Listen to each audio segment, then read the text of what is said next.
ไปสิ้นไปก่อนอย่างนี้นะครับต่อไปข้อสุดท้ายการพิจารณาทุกเวทนาขณะนั้นจะต้องเป็นโสมนัสหรืออุเบกขาไม่ใช่ทุกขเวทนาใช่หรือไม่ครับอันนี้ก็การพิจารณาทุกข์หรือตัวปัญญาตัวมรรคเนี่ยก็จะเป็นตัวฝ่ายตัวรู้ฝ่ายตัวรู้ก็จะมีเวทนาเป็นโสมนัสหรืออุเบกขาก็ถูกแล้ว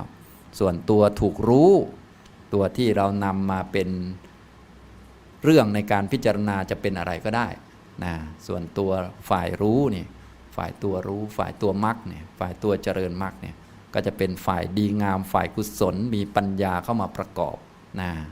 เมื่อพิจารณาเสร็จเรียบร้อยแล้วก็เป็นการเจริญมรรคนะครับ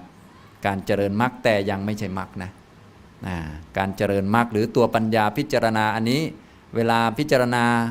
ให้ลึกลงไปแล้วให้เห็นชัดลงไปตัวนี้ก็เป็น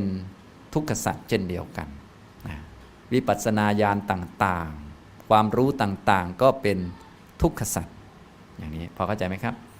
ตัวมรรคสัจมีตัวเดียวคืออริยมรรคอันประกอบไปด้วยองค์8ประการมีนิพพานเป็นอารมณ์อันนี้คือมรรคสัจส่วนตัวปัญญาที่มีสังขารกำหนดรูปนามเป็นอารมณ์สติที่มีรูปนามเป็นอารมณ์สมาธิความสงบต่างๆทั้งหมดเป็นทุกขสัจ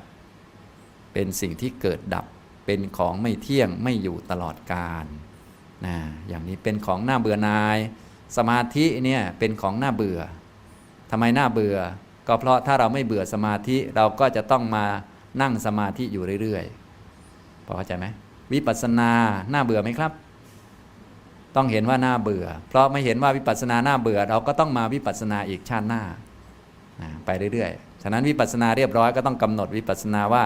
เที่ยงไหมไม่เที่ยงสิ่งใดไม่เที่ยงสิ่งนั้นก็เป็นทุกข์เป็นของที่น่าเบื่อน่าไม่ใช่สิ่งน่าเพลิดเพลินเพราะว่ามันเป็นของไม่เที่ยง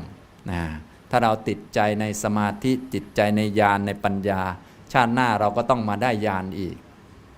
ก็ต้องเกิดใหม่ใช่ไหมมาทำญาณอีกอะไรอีกมันก็ไม่ไหวเนาะมันน่ารำคาญทำทีเดียวไปเลยก็แล้วกันก็ให้ถึงนิพพานไปอย่างนี้พอเข้าใจไหมอย่างนี้อันนี้ฉะนั้นถ้าท่านยังไม่เข้าใจก็อันพื้นๆก่อนก็ได้อย่างเช่นเราทำบุญนี้ดีไหมครับน่าเบื่อหรือน่าเพลินบุญ